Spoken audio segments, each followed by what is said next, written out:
Hello বন্ধুরা, তোমরা সবাই কেমন আছো? আশা করি সবাই ভালো আছো। আর আমি মোটামুটি ভালো আছি। বন্ধুরা দেখো, অনেক দিন পর আমি একটু বেড়াতে যাচ্ছি শাশুড়িদের সাথে। অনেক দিন হলো শাশুড়িদের সাথে বেড়াতে যাই না। দেখো, আমরা ট্রেনে উঠে পড়লাম। আর ট্রেনে উঠেছি কেন, কোথায় যাচ্ছি আর কেন যাচ্ছি অবশ্যই তোমাদেরকে বলবো। পুরো ভিডিওটা দেখবে, পুরো ভিডিওটা দেখার অনুরোধ রইল। দেখো, ট্রেনে উঠেছি আর ঝালমুড়ি খাবো না, এটা তো হতেই পারে না। কারণ ট্রেনের ঝালমুড়িটা না আমার খেতে ভীষণ ভীষণ ভালো লাগে। তো তোমাদের কেমন লাগে অবশ্যই বলবে। আর সকাল সকাল উঠেছি, এই জন্য মুখটা না একদম শুকিয়ে গেছে আমার।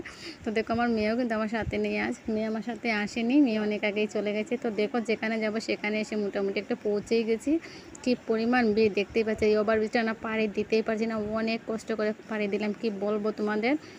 আর দেখুন, নিচে নেমে একটু ভিডিও করে নিলাম শুধু তোমাদের কাছে শেয়ার করবো বলে। আর ভিডিওটা যদি ভালো লাগে অবশ্যই লাইক কমেন্ট কিন্তু শেয়ার করে দেবে। তারপরে দেখো, ওদের বাড়ির উদ্দেশ্যে রওনা হয়ে গেলাম। তারপর আমরা গাড়িতে উঠে গিয়েছি।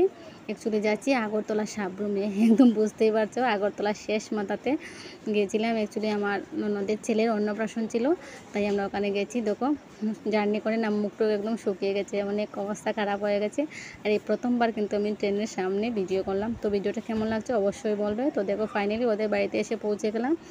খুবই ভালো লাগছে, ওদের বাড়ি খুব সুন্দর করে সাজিয়েছে। তো কালকে অন্নপ্রাশনের পুরো ভিডিওটা তোমরা পেয়ে যাবে, অবশ্যই ভিডিওটা দেখবে। আর কেমন লাগছে অবশ্যই বলবে। আর এই পুচকুসোনাটার অন্নপ্রাশন, এই পুচকুসোনাটাকে অবশ্যই তোমরা দেখতে পারবে, অবশ্যই ওর জন্য আশীর্বাদ করবে। দেখো, এই হচ্ছে সেই পুচকুসোনাটা। তো পুচকুসোনাটাকে কেমন লাগছে অবশ্যই জানাবে, অবশ্যই জানাবে। Tata, by.